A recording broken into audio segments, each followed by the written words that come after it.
السلام علیکم و رحمت الله و برکاته. روایت بخاری و مسلم است که حضرت ابو هریره رضی الله عنه می‌فرماید بیشک رسول خدا صلی الله علیه و آله فرمودند که الایمان بضع و سبعون، گفتند که ایمان 70 چند شاخه دارد، یا اینکه 60 چند شاخه دارد. بعضی روایات میگن فافضلها، بهترین همون قول لا اله الا الله است، و ادناها، و کمترین که پسترین هم ضعیفترین ایمان همون است که اماطة الاذى عن الطریق، دور کردن اذیت گفت از راه مردم هست. مثلا که مانند یکم راه یکم سنگ است، خار هست، چیزی که نباشد. در شرح علما میفرمایند که اذیت گفته چیزی که مردم اذیت میتد، فرقی ندارد. اون همون دور کردن از راه هم این یکی از کارهای خیر هست.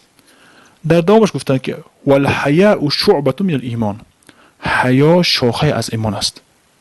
حیا کردن، آدابی که مثلا که در حیات مسلمان تمام آداب به جا آورده میتوند انسانی با حیا باشد.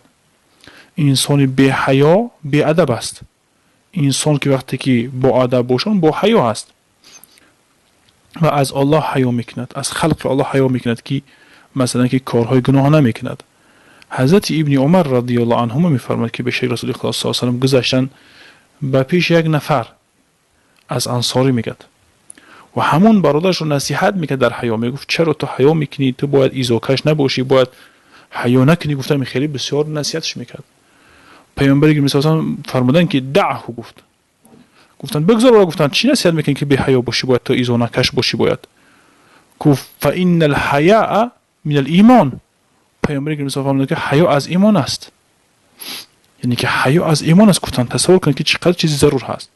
بی حیا یک بگیم در ایمانش ضعف زیادی هست، یک حصه ایمانش همچنان که چخری که مثال ها کیسن گویا که یک حصه ایمانش حتی نباشد. علما گفتن حیا چی را میگن؟ حیا اون را میگن که با در انسان تقصیری نباشد در حقش، حقیقتش هم گفتن در که طلب کردن حیا داشته باشد. اما اون حالت در وقتی که انسان در حقیقت طلب کردن اگر حیا کند، اون دیگر انسان ها حقیر میشوند. شاید اون خبر نداشته، شاید خبر داشته، دیگر هم بگیم که دروازه های ظلم هوی میکند.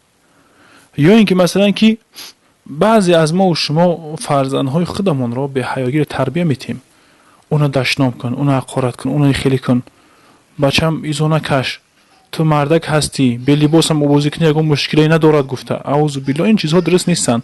اینها یک تربیت کردن بگیم که به حیایی است برای فرزندان که اینها بسیار خطر زیادی دارن در ایمان انسان. والله اعلی و علم. السلام علیکم و رحمت الله و برکاته.